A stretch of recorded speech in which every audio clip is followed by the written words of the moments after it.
Good morning, good evening, good afternoon, everybody out there in podcast land.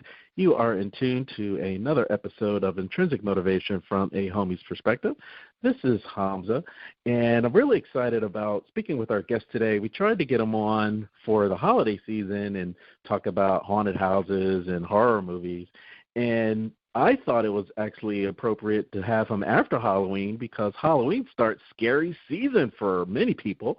Many people have this trepidation of going home and rehashing things with their family potentially, and will that carry on to Christmas? What about those that are starting new relationships? They're going to introduce their significant other to families. That could be scary too. Those are some of the things that we are going to cover. We're going to talk about why are we turned on by terror. It seems like every waking moment there is some level of terror that we are exposed to. And when does it start? Does it start in childhood where we're introduced to terror? And why do we crave it? Well, our author is a pastor for over 45 years. He is an author of over 22 books and training manuals as well. He was a panelist on the national television show Ask the Pastor for over 18 years. I love this part. He's also been a worldwide traveler for training and educational development in over 20 countries. He speaks and reads over 8 languages as well. That's scary in itself to some people. He's overcome that. So I'd like to interview this expert on why we are turned on by terror, Dr. Myke Merrill. Welcome to the podcast. Good evening, Hamza. How are you? I am doing well, thank you, and thanks for making the podcast today. I'm very, very happy to do that, calling in from cold Rochester, New York, where it is much more frigid tonight than normal, and some people are terrified of the early onset of winter. Others are quite delighted because they get to go skiing. So it's a mixed bag. I think that may be the theme. I may be overreaching, but I think it's always perception that determines if same scenario, but one person may be terrorized by it and another may be overjoyed by it. A great deal of what I teach when I do seminars and conferences and other such investment in people is that we use 4 different complexes to be able to deal with reality as we perceive it and our part in that. The first is perceptions, as you mentioned. There are 10 perceptions, I believe, senses of perception. There are 5 basic emotions. That's the second complex. The third is motivations, how we think about, evaluate, what our culture says we ought to prepare to do, and then our behaviors. And there are, of course, millions of options and behaviors. But when those 4 are engaged, they become interactive. So our actions change our perceptions, and our emotions change our motivations. They actually alter them. And so it becomes very much interdisciplinary or interactive between those 4. Now, what will be interesting is one person's history of being frightened. We're talking a lot about fright and terror. One person's perception of terror is that even in the moment at which something frightening is happening, they feel and believe they're actually very safe. They don't feel insecure or destabilized by what's happening around them. They have perspective. They may have maturity or experience. So the very same stimulus, a scary movie or a frightening somebody sneaking up behind you or something going on in the environment, does not result in an emotionally extreme feeling of terror. It's actually enjoyable. Other people without that experience, that background, or that perspective may be so overwhelmed they faint and to get out of the fear. So it really has to do with the blend of those skills within our life rather than just simply the scary object or movie or whatever there might happen to be that comes into our lives. Now, does that go back to childhood and exposure to different scenarios? Because like you said, if I am overwhelmed by fear, I may have inaction, I may not do anything. Versus if I were introduced to these stimuli at a young age, I may embrace it. Even that is almost too simplified, because there are children who, everything goes back to our childhood. I mean, the roots, unless you have a different childhood than your adulthood, you really have the roots of every experience you have right now that tie into your overall breadth of experience. But here's how the difference could work from one person to another. One person may be very highly visual. They are what I call hypersensitive in the visual area. The very best baseball hitters can see faster than the ordinary person. A ball comes from the pitcher's hand to the home plate at 95 miles an hour. There are human beings that can see the ball actually spinning, see where the laces are, and know exactly how to hit it. There are other people it blows by and it's like a bullet, you never even saw it, because they're not as visually cued as other people are. So when someone is hypersensitive to visual, and there is, in very young childhood, a mask over a face that's a very terrifying. It does not look like the patterns in that child's brain for what a human face ought to look at. That child can be traumatized by the visual appearance. However, a sibling of that same child may be far more auditory, and they're terrified by a creaking door, but not by a mask at all. It does not imprint in their brain in the same way. So they don't respond to the visual in the same way that someone else might to, let's say, a cold breeze that blows down your back, or an odd taste in your mouth, or something that smells rotten or toxic. Each person's blend of their senses, which ones are very intense, which ones are very mild, really has to do with how we respond emotionally to the stimulus that is occurring for us. So a scary movie to one person that sees lights or changes or dripping blood or something like that, who's highly visual, that can be extremely terrifying. To another person, that's not scary at all. I mean, it doesn't imprint on their brain. They have no reaction to it. But creaking sounds or moaning or dissonant saxophones or trumpets are playing, that just creeps them out. The nails on a chalkboard, those are for auditory people, and they're terrified by that. So it really has to do with which kinds of senses are impacted in the event that is scary or interesting or thrilling. Okay. Now you asked a question about how far back does this go. In the entire human experience, one of the aspects of fear or exposure is the startle reflex. If there's a very loud sound right outside your office door, could be a gunshot, could be a backfire, could be somebody slapping a ruler on a table, but you don't know right away what it is, you have a startle response to that, and your body reacts in certain ways. One of those startle reflexes, which you cannot control, is sucking your breath in so your body has more oxygen. When did the first startle occur in a baby's life? The moment they were born. And they come into the cold air through the birth canal or by C-section, and they suck in because they're startled. The typical idea of the doctor slapping a baby on the butt is to get that startle reflex to work, and it sucks air into lungs that never had air before, and the baby starts crying or reacting in some way. So the exposure emotion of startle is the initiation of life itself. So it's natural to our experience, and we build off of that. It goes all the way back to birth. I love it. I love that. Thank you for that clarification. It's my understanding as humans, there are two fears that we have. The other is conjured or perception, as you were saying. One was that startle reflex, and the other is the fear of falling. So how does that factor in? The fear of falling really has to do with a natural human desire to be cuddled.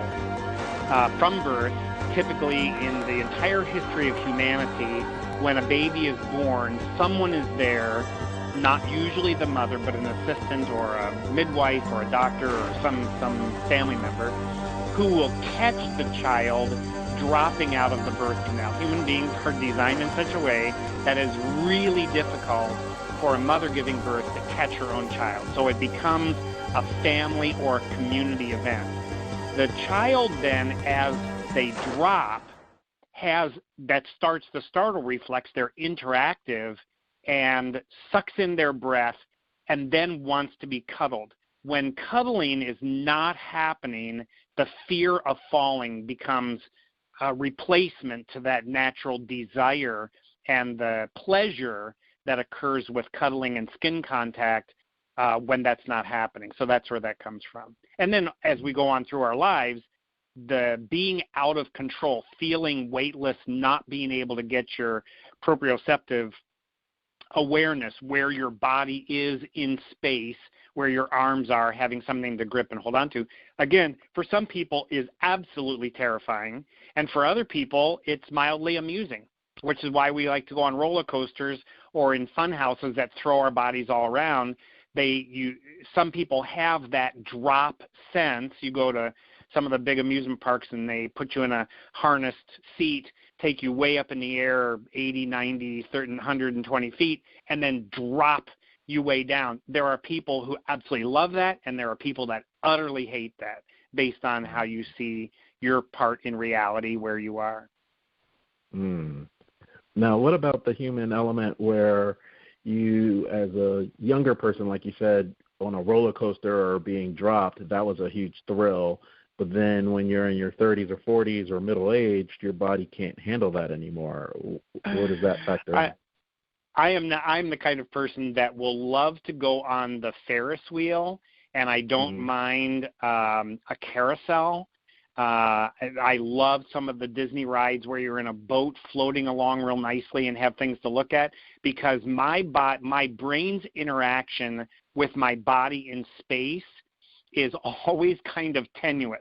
And when I was a very young child, 5, 6 years old, we used to go to Coney Island Park near Cincinnati, and my siblings, all the 4 of them and my parents, loved the roller coaster rides that drop this way and turn left and go right and go in the dark.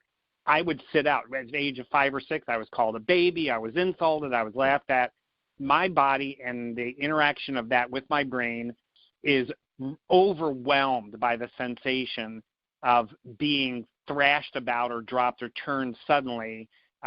It's just the way my brain works. And in all my life, I'm now 66, I have never learned how to be able to anticipate curves and drops and things like that. I have a lot of experience. It just bothers me. So I've never gone on rides like that, but I'm the grandfather who always rides on the carousel with their kids. And when the horse goes up and down, that's about what I can take. And other people laugh, and I've learned how to say, thank you. Sure. As opposed to getting all upset about it and then trying to prove them wrong and then terrifying myself, which is what I did when I was a little kid.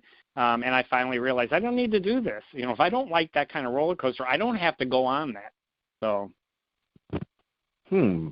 Now you touched on a really good point, Dr. Myke, because you're talking about how being comfortable in your skin versus falling victim to peer pressure, and also potentially a learning experience. The thing I thought about was when children are learning how to swim, sometimes parents will throw their children into the water and say swim, and some let them, get into the shallow end and learn how to swim. But my father was a Navy guy, and he taught all 5 of the children. I observed. I don't remember this. I've blocked it in my own memory. But I saw my little brother, who's 3.5 years younger than I, when he was about 7 years old. My father decided, time for you to learn how to swim. We rowed out in a boat. He threw him over the edge. I remember that incredibly clearly, and he thrashed about and then got his arms and legs in sync. We were only maybe 20 feet from the shoreline at a very calm reservoir in western Massachusetts, and my dad, I remember him saying when my brother's thrashing about in the water, I said, can I jump in and help him? They said, no, they'll learn, just like you did. And I was like, I do not remember being thrown in the water, but that's the way he taught us. So he just pitched us in, and we sink or swim. He was ready to grab any one of us that went under the water and couldn't manage to get up on top again, but we all learned how to swim that day.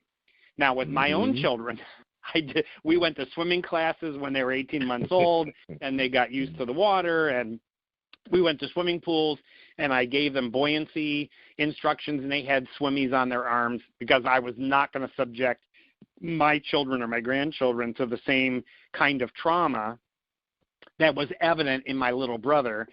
But he's a great swimmer now, and he does not remember being thrown into the water. He's just simply blocked that out of his memory. It's very interesting how that happens. Some things that are just too much to deal with, our brains have a way of kind of safe locking that into a special reservoir in our mind so that consciously we can't think of it. Yeah. And we've had people on where we're talking about accessing your subconscious. And like you said, your brain is protecting you.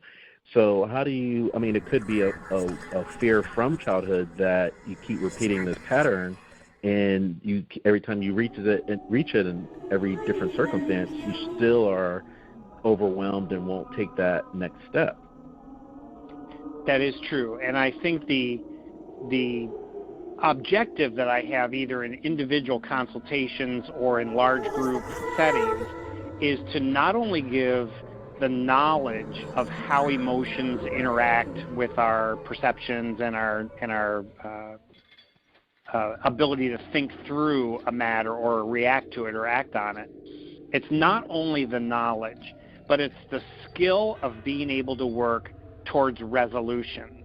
And that becomes absolutely the key in unlocking the chains that bind us or defusing the power that is exerted over our lives when we cannot come to resolution. We either run away, we abandon it, or we try to fight it, or we just succumb. And there's another alternative, which is resolving the emotion as it was intended to actually work out in our lives. Okay. Resolving the emotion. I want to come back to that part because you've been a pastor on television for over 18 years, and when you're talking about working towards resolution, I have a question as it relates to the method. Okay, so one scary movie that I just saw this weekend that I absolutely loved was Dr. Sleep. Right, it just came out over this weekend. Yes. It had a lot of, like you said, spooky noises and all that to make it visually appealing and scary in other instances. And it made me think of when I was a teenager. And as a teenager, we would go to church, and at church they would say you should wait till you get married to have sex and things like that. Okay, so that's one message. Right. And then when we would go to the movie theater and watch Freddy Krueger or any other horror movie, the girl that was most open and having sex, she was always the first person to die. So, right, subconsciously or subliminally, it was the same message, but it was giving in two different platforms. I wanted to get your take on the media as it relates to fear. That's an interesting lead-in for that particular question. The media, of course, of wide variety. It's not just movies and things that are visual. It's also radio and now all the electronic means by which sound can be communicated. It's also print, where something can be written down or shown in pictures or graphics. There's many different media. The singular is medium by which a message can be communicated. The interesting part is media providers or content providers have studied since really the beginning of media presentations back in several thousand BC, what are people looking to get from that media? What's the content they want? And what is the best delivery method for persuasion? Now, it's mostly not for pure information. That would be so dry. so boring that the media would not be acceptable to the regular population. And there's got to be an agenda, if you will, something that the message is driving towards. So the very best media content providers who do Star Wars or Disney movies, or they study human behavior, human desires, the interactions, and they create a message that either manipulates or plays to the way most people respond. The media content providers who don't study that don't have a great message, and it's not usually well received, and monetarily it won't return much of the box office, simply because they have not adequately thought through how do human beings interact with their sense of reality and why do they do that. So the content is put into a medium of communication that has automatically an agenda of some kind attached to it by the content provider to be able to influence or even direct how the recipients of that media will respond. That is, they play to fear, they play to joy. You'll never see a slasher movie on a Hallmark channel because the Hallmark people have studied one particular segment of the population and what it is they're looking for. So virtually every movie that comes onto the Hallmark channel has the same basic plot, same kind of characters, and same kind of resolution. And the people who buy that media are thrilled by that and continue to buy it. It's purely a monetary process. On the other hand, people who like slasher movies and blood and guts and gore, there's a whole host of people just as active as Hallmark is in creating startle and disgust and fear and anger and frustration and terror in a population because that's what they're willing to pay for. Usually a terrifying situation which actually is unsafe, very, very few people will monetize that and pay for it. Is it possible that you could go, let's say paintball. Is paintball where you actually get shot but you're not dead, something people will pay to do? Yes, it is. But in a real sense, they know they're not going to die. They're going to get splattered with paint. It's going to be fun. If somebody were in a mall and pulled out an AR-15 and started shooting people, when that happens, the reality is everyone is terrified. There is no monetizing that, and you cannot commercialize some of the gun violence or things that have happened in our culture. Specifically, there will not be a Disney ride about some of the school shootings. It will never happen because you cannot monetize that level of fear. So it really has to do with what people will purchase or pay money for that aligns with their sense of the agenda.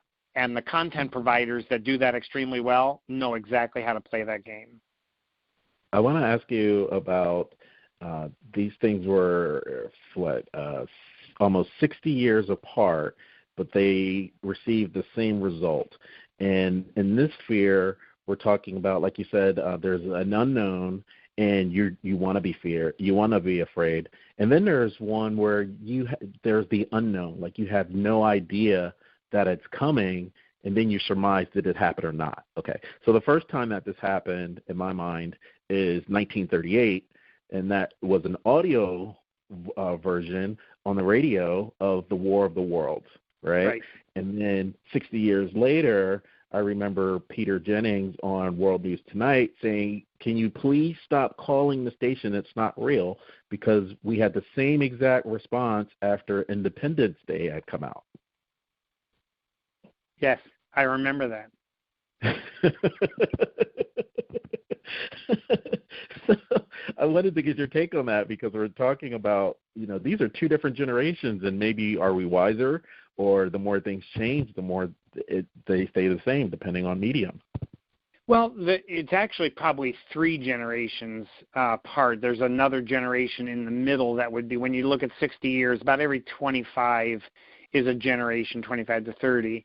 So the people who were, let's say, of young adult age in 1938, and the people who are that same age in 1958 or 68, and then the people the same age in 1998 are from 3 different generations.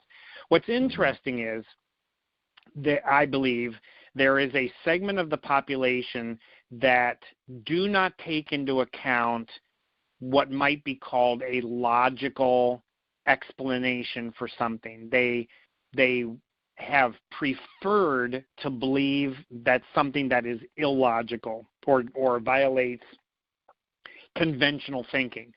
And the question really is, how many people in the world are like that? There are some, because otherwise you wouldn't have people clicking on links on their computer thinking they're going to get free tickets if they just click this link and turn in their bank account number. I mean, people still do that.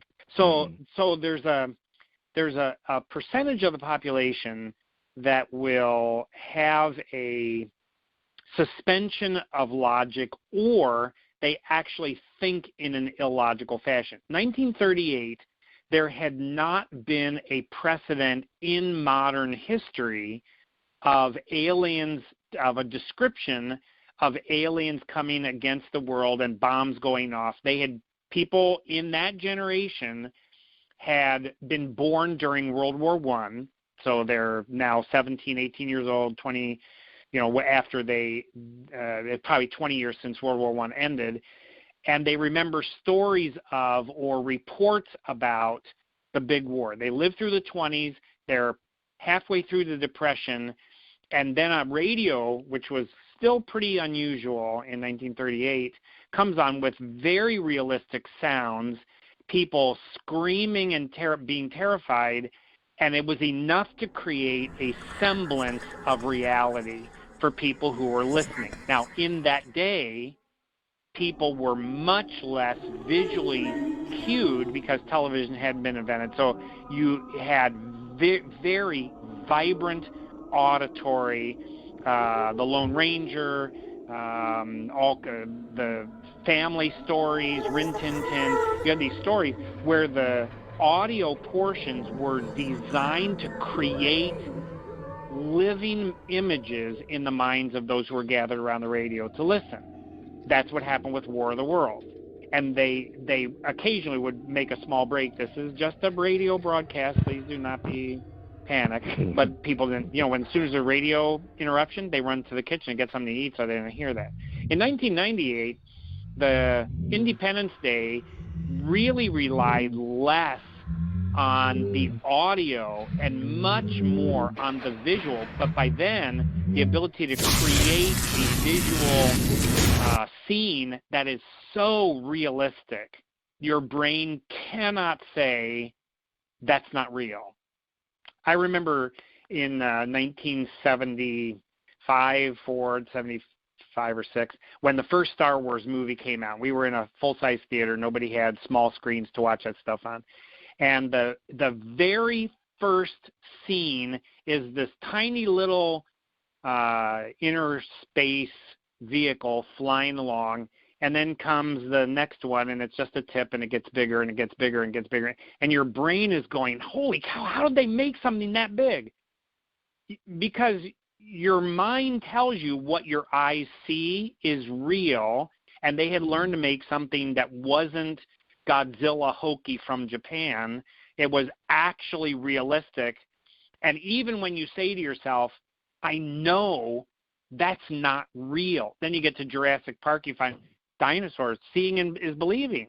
You see a dinosaur running after somebody and the raptors killing somebody, you say that is real. So there's some portion of the population that recognize it's fantasy, but there's a portion of the population that does not. And those are the people who become very, very terrified by experiences that are either visual or auditory or however the medium is working.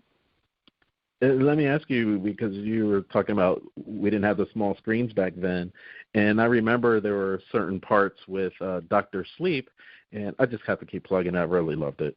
But anyway, there were parts that I wanted to stop and rewind it or go up and go to the bathroom or pick up popcorn.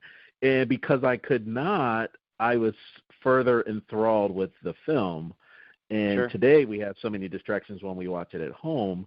Do you think that when we have those terror or those we want to experience that, we're missing out if we're not in the theater where it's completely dark and you have no other choice but to watch the movie?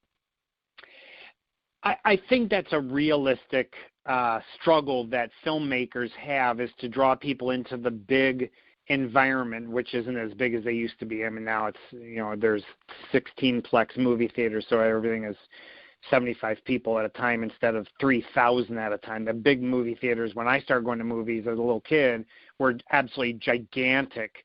And one woman screams from halfway across the hall, and everyone is terrified by that. That kind of thing doesn't happen as much anymore. But there are people for whom their visual acuity, the ability to focus their eyes on a very small screen on their handheld phone and watch a movie, their brain can create the image without borders. If you just look out, unless you have tunnel vision, you just look out, your eyes have a blind spot above and below and to each side. The bridge of your nose is there, but your eyes don't see the bridge of your nose, but it doesn't see black. Your brain creates a visual image on a platform, and then your mind takes meaning from that. One of the illustrations I use is a Korean word for bread, which is pyang. And pyang looks like two eyeballs and a unibrow and a little mouth or something. To me, I don't read Korean, so I can see it clearly. I understand with my visual ability what the shapes are, but I derive no meaning from that because I can't read Korean. If I look away, I cannot reproduce it. Mm-hmm. However, when I see the word bread, or if I knew Korean and I look at pyang, then I would say, oh yeah, I know that word. It makes me think of fresh warm bread and butter, and I'm going to go get a sandwich. So the fact that I can see something clearly does not mean that my mind gains understanding from that. That's a different process. So you have things that are optical illusions that you're like a mirage. Let's just take that for example. The heat that is on the surface of a warm roadway or a desert or something like that actually has properties at which it reflects the sky above it. You're seeing the reflection of the sky on the surface as if there was a mirror laid there. The density of hot air down low right at a roadway becomes reflective of light from above. So you're seeing the blue sky reflect off the roadway. However, your brain, especially when you're dehydrated or overly hot, cannot distinguish that from a pond of water. You can't. So your eyes are seeing something, but your mind is taking a different message off of that platform, that visual platform, and then you are understanding what your mind has understood, not what your eyes have seen, which is why magic works. That's why, that's how it all works. So when there are people who are holding a cell phone and they're looking at a screen 2 inches by 2 inches, and their brain creates a visual awareness that is as big as if you're in a movie theater. There's other people that they're too distracted by everything else going on around them, so they don't see that. So each human being is going to have his or her own unique approach to each of the sensory stimulus that come into their brain, what they hear, what they see, what they feel, what they remember, what they imagine, what their soul feels. There's all those senses that have to do with how your mind gains an awareness and then responds to that awareness. Okay. And so I mentioned Independence Day, so that was over 20 years ago. and it hasn't been on a grand scale yet to the mass media, but what are your takes on, we're talking about terror here or fear in the realm of virtual reality?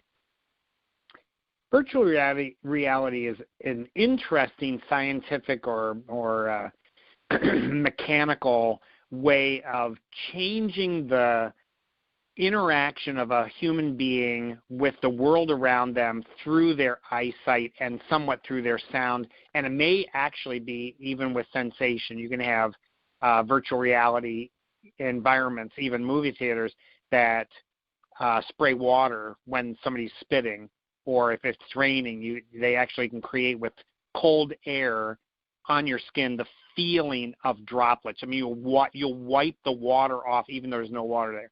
So the ability to manipulate the way in which people are experiencing reality is what that's all about.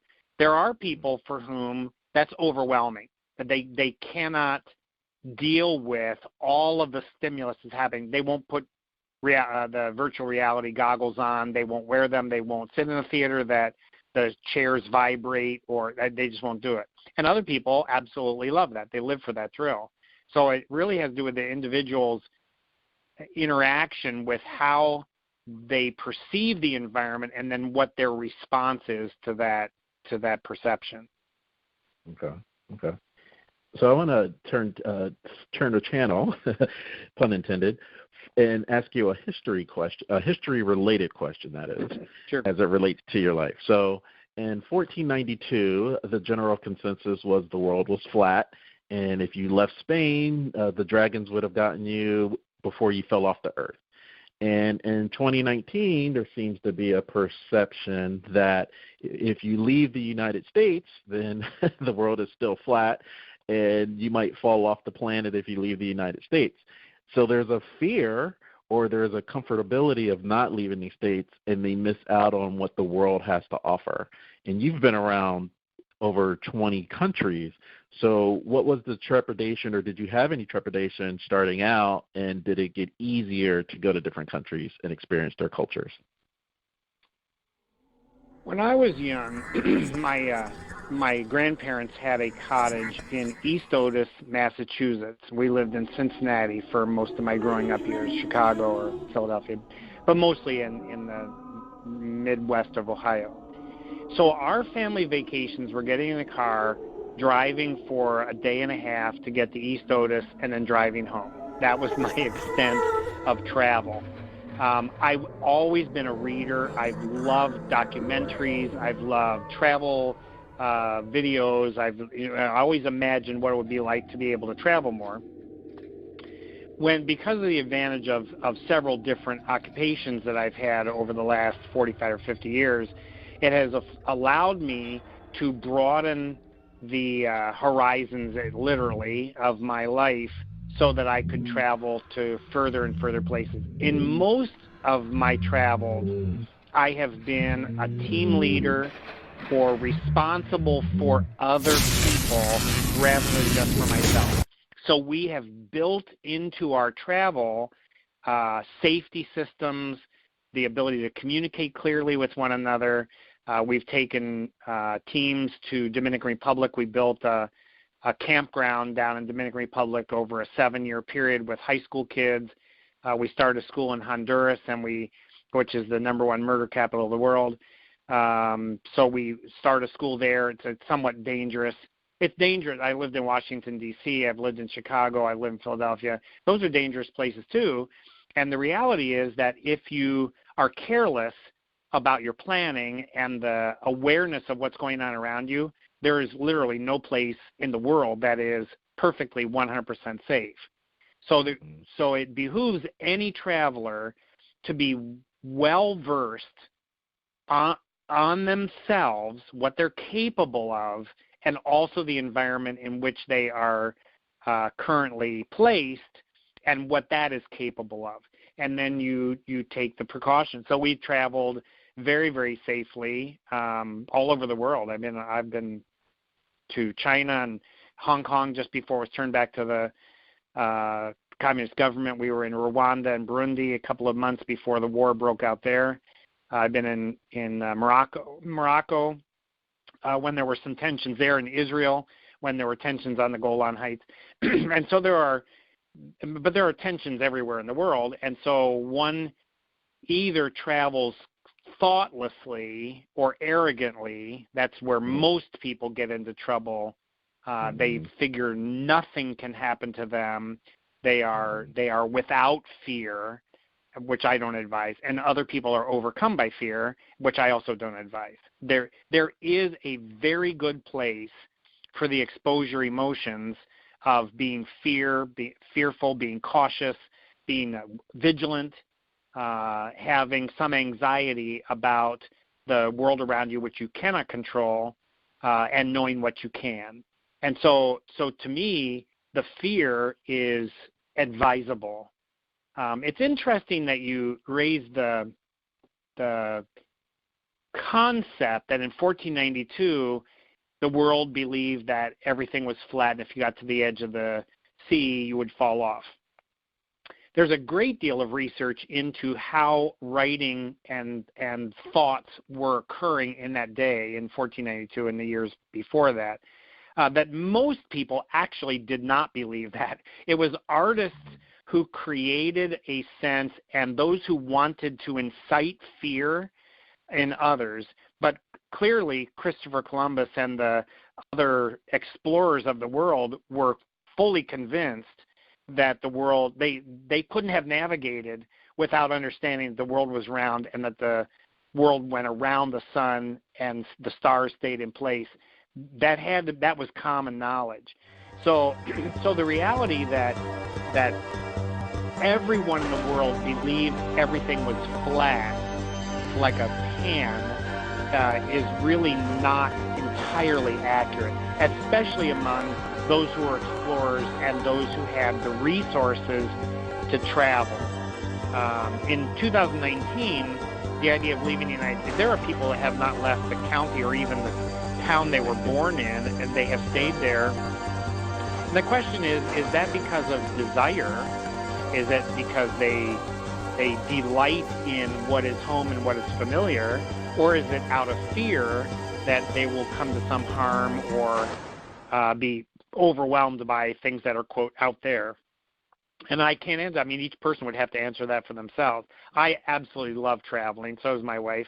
I've taken my children into extremely dangerous territories. My 10-year-old daughter went with us to Hong Kong and Taiwan. We had trouble on the plane in the air, and I taught her how to be comfortable. We are mortal, and so we're comfortable with the fact that someday we're going to die. So instead of having a terrifying response, we have a different approach to that. And the plane actually didn't fall out of the sky, although it dropped probably 60 or 70 feet, and all the food trays and everything went flying all over the place. And it was nerve-wracking for many people in the plane. Turned blanche white and threw up, and I mean that was an incredibly strong reaction. We didn't have that reaction. And my children often look at me and say, "Oh, Dad, you didn't react with fear." I said, "No, I didn't. Let me tell you why." So I coached them. I've always done that when they were young, and now that they're older adults, in how to perceive and then respond and then choose how to act. That those parts of the process they're learnable, they're teachable, and one can practice them. And you're teaching abroad as well. I believe in the conversation we had prior to recording, you were talking about some similarities, or you were finding similarities in different cultures or threads that you could weave in where it unified multiple cultures that maybe on the outside didn't seem like they would ever mesh together. I think that's important for a teacher or somebody who's imparting either skills or knowledge or both, when they come into any audience of any kind, to understand how does that audience gain its perceptions, how does it hold their values, what is it that's important, how does it fit together. So when I'm teaching 4-year-olds, if I'm not aware of their culture, their language, their motivations to act, I'm not going to be able to teach a group of 4-year-olds anything. If I go to Hungary And I am not aware of what the Eastern Bloc has gone through in their lifetime, that the current conditions, their senses of wariness about Westerners, about white men, about people taller than they are, whatever the issues are, if I'm not aware of that, I reduce my effectiveness to transmit both knowledge and skills. So I do a great deal of study. I do a great deal of listening. That's the book that I wrote is called Why Do People Act That Way? And I derive the concepts in there largely from listening to people for 10 years without having an agenda. I just let them talk about what they were experiencing, what they were afraid of, what they were angry about, what they were happy about, how did they resolve conflicts or the issues of their lives. And as I listened for years, I began to understand how a consistent way people move towards resolution or thwart resolution. And that's why I wrote what I've written. That's why I teach what I teach.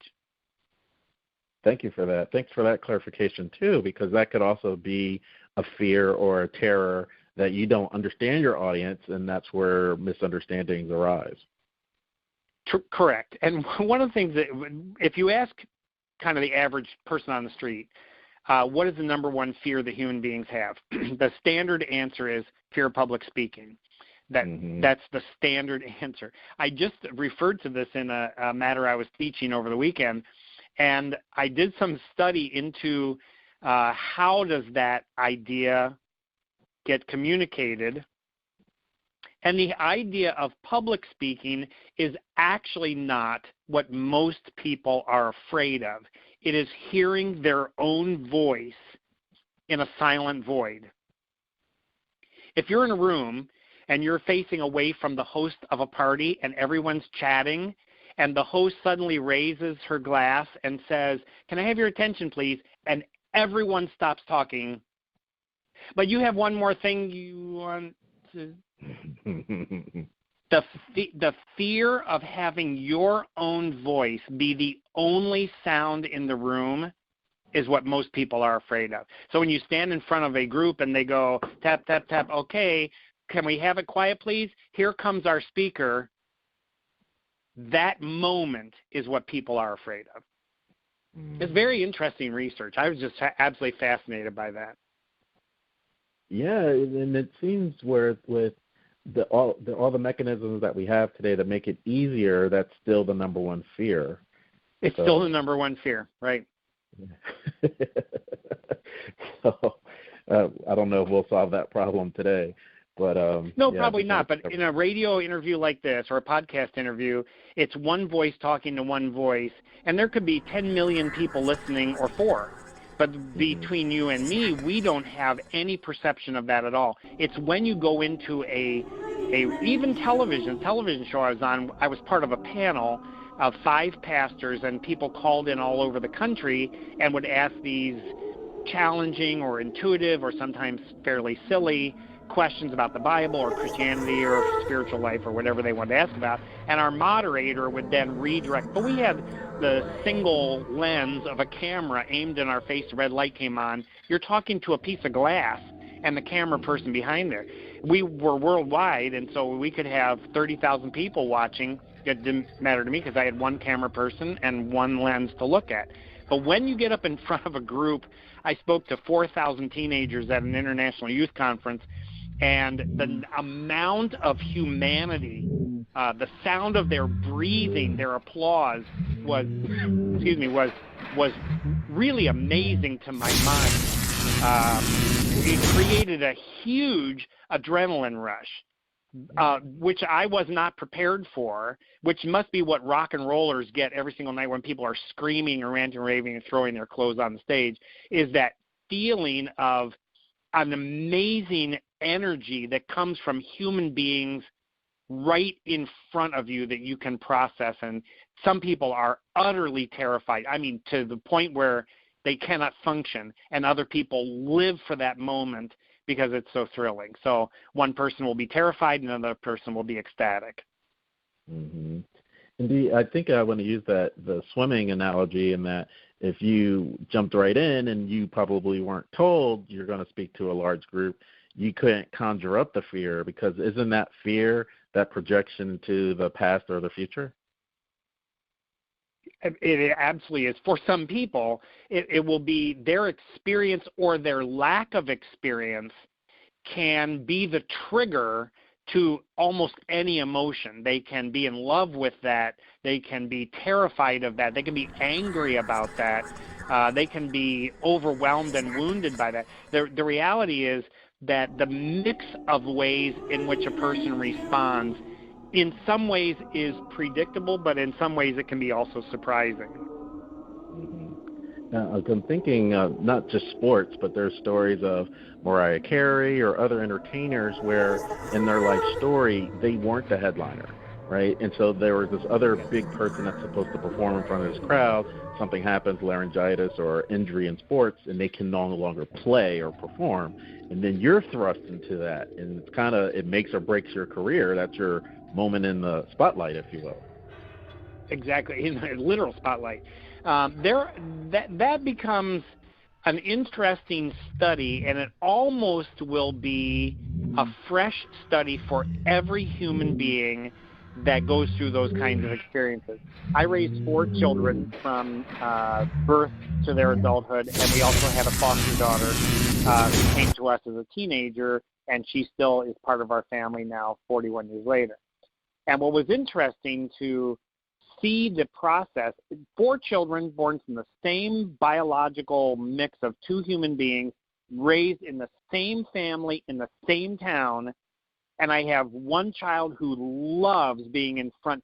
Give him a microphone, he just lights up like crazy, and another one blanches and will not touch a microphone and would walk out on a group if he was even identified as my son, the speaker's son. They don't even be identified as that. It's very, very interesting to see the difference, which goes to the nature-nurture question, and I think it's both. There are some people whose nature is shy or private or individualized, and there are others who are connected and social, and they derive their sense of self by their connections to other people. And I cannot.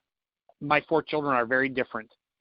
In that mix of I have 13 grandchildren, and they are crossing. We're all from the same biological group, but there are some that are showmen and singers and give them a microphone at the age of 3 and they're up on stage prancing around, and others put their face down on the floor and won't look at anybody. So shout out to Aretha Franklin. You're saying it's respect. You have to respect their wishes, and it made me think of helicopter parents or some others that want their kids to be famous, or you not even just to be famous, you want to push your kids into something that they may tell you, like you're just saying, no, I don't want to do it. You have to ultimately respect their wishes. The respect, I think, has to come out of a desire to discover who your child or your spouse or your neighbor or a person with whom you're speaking, to discover that person and not launch an agenda for your own reasons on that person. That is extremely challenging in today's world, where there are parents that have in mind what is the definition of success, and therefore they push their child towards that definition of success. And so you end up with a person who is artistic being pushed towards STEM, and their brain doesn't work that way, but now the conflict is on. But somebody who is oriented towards STEM and they're taking a dance class, that's where the friction is. So it really is discovering the person who has been provided to your family, birthed in your family or adopted in your family or has come to your family, discovering that person and then allowing them to determine who they are and how they best fit, and then coaching and guiding and supporting while they discover that. That to me, my goal was to raise successful adults while I had the privilege of having them be in my home. They were not for me to manipulate. or to coerce or for me to live my life through them. The definition of parenting for me is raising successful adults while they're children and youth in my home. And that's what we've taught that. So then the question is, when they're in trouble, what is a good method of teaching accountability? How do you teach them to apologize? How do you teach them to forgive themselves for something they've done that's been destructive? How do you teach them to celebrate? How do you teach them to love and to be loved? Those are incredibly important adult skills, but babies aren't born with that. So you either run their lives or you guide their lives. And other than a tragedy, a person will be a child in a home for 18 to 20 years, and they will be an adult for 60 to 80 years. And so the majority of life is lived as an adult. That childhood experience should be a good foundation for adulthood, not something you have to flee or break away from in order to survive as an adult. And also that's how at the top of the hour or at the beginning we were talking in the intro about the holiday season, right? And some of the turmoil or fear or terror is because you're an adult, but you're an adult in the outside world. But when you go back home, you're still a child in some paradigm. And because of social bindings, then you can be kind of either coerced or forced back into patterns that were appropriate or common, maybe not appropriate, but common for a 3-year-old, 5-year-old, 7-year-old, 11-year-old. You're forced back into those instead of having the freedom to become who you are now and exhibit that within your family. That becomes a source of tremendous family stress. Mm-hmm. That's very, very real. And we're in the season where that happens between now and the first of the year. This is a time that's very traumatic for a lot of people. Absolutely. And so I wanted to get your take on the other side of that, because in our family we were kind of taught that too, a little osmosis going on, but you don't know your partner or whom you're dating until you see them during the holidays with their family. There is a very, very real force in play that has to do with destroying relationships when families of origin are engaged. That can be extremely difficult. My wife and I grew up in a family that had a significant amount of dysfunction in it, challenge. My mother died when I was 15. She was 42. My father committed suicide 6 years later. In that time period, he had married my stepmother, who also had 5 kids. We had 5 kids. And so we had an incredible amount of stress. The stress factors were amazingly high. My wife's family is a farming family that for 5 generations lived on the same piece of land in Albion, New York. Farmers, hard workers, everyone pulling together, common goal, struggling for finances, and they all worked together. My wife picked up rocks in the fields for 25 cents an hour, and I was caddying at my dad's golf club for $60 an hour at the same time when we were both 11 or 12 years old. So she came from an entirely different world, and I was enveloped in that world. And when she came into my family of origin, the stress was just overwhelming. And so we kind of made a decision as a couple, we're going to be Western New Yorkers, not Ohio.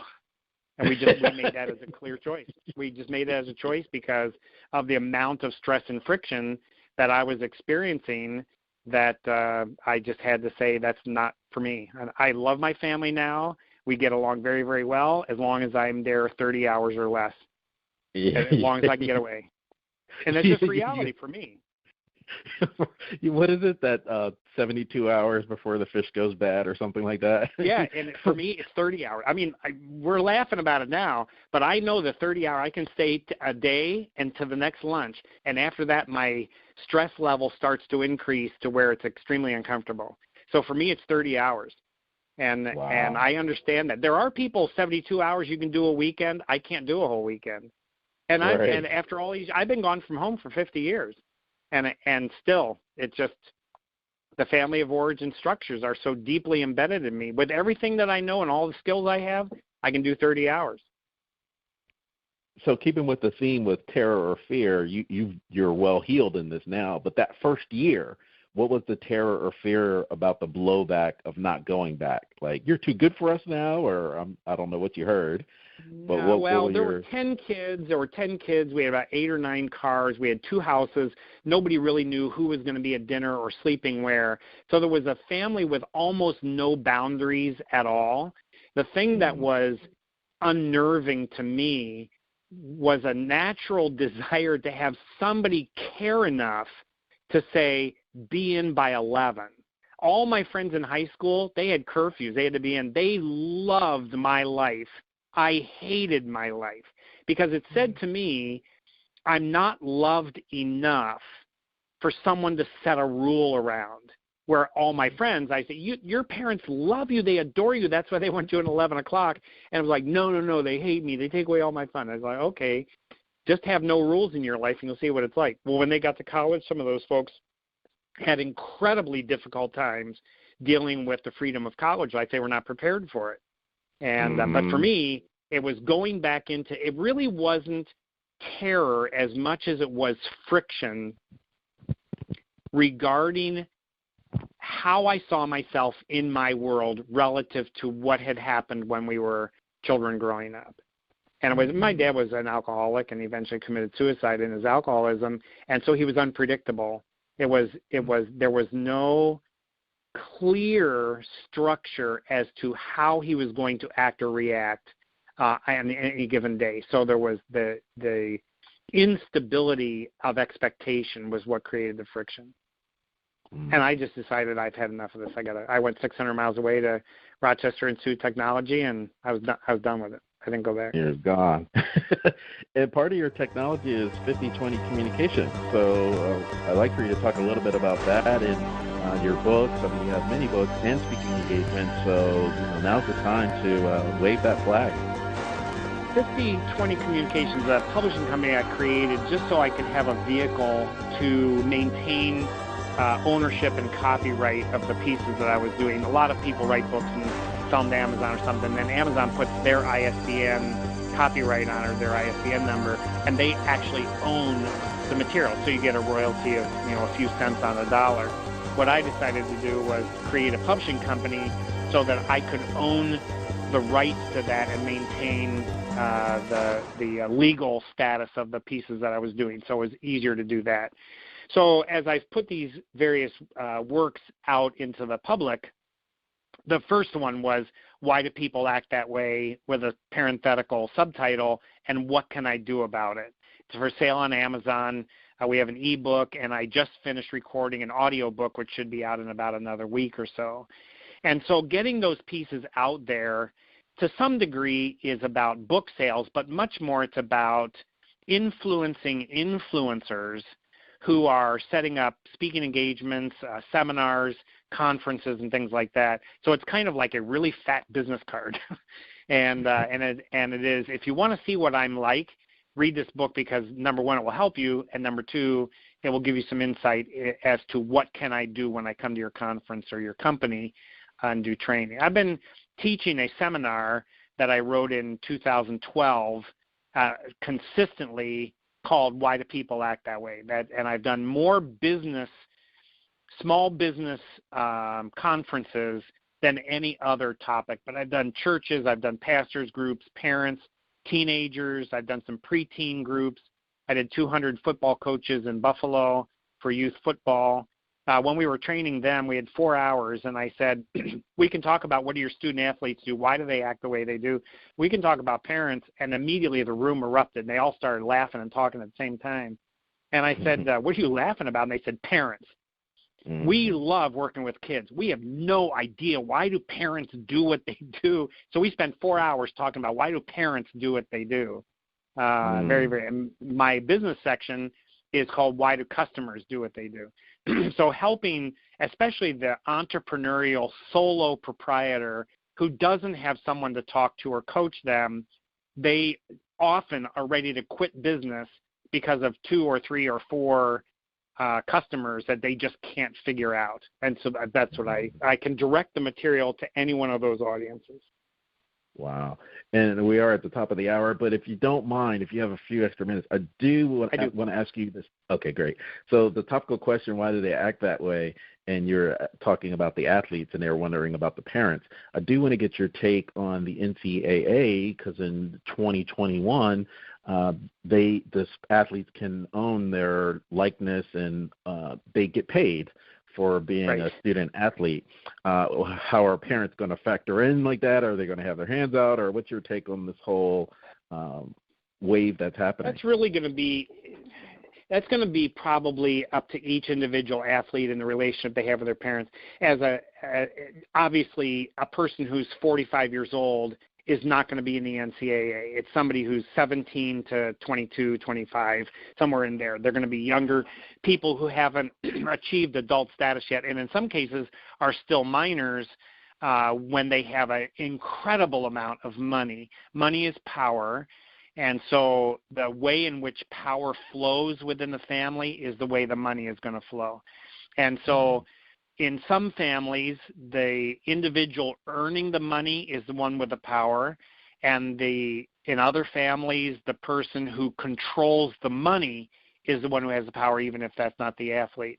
It's going to be fascinating because 100 years ago, when amateur athletes were engaged in sport, the amount of money around that was minimal, and maybe zero. Now, with television, rights of media, the number of media outlets, the way in which sports entertainment is monetized, the amount of money is just extraordinary. It really is unimaginable to the average person. And so how that's going to affect people is going to be resolved on an individual platform rather than a universal. You will not be able to write enough laws to actually regulate human behavior as when money is involved. You have to observe and be very good at analyzing because you cannot predict what's going to happen. Definitely. That's a great note to stop at. And so you have just been in tune to another episode of Intrinsic Motivation from a Homie's Perspective. This is Hamza. Shout out to David that couldn't make it today. And Dr. Myke, it was a pleasure speaking with you. Let's stay in touch. Hamza, very fun, very, very enjoyable conversation. Cheers to you. Thanks.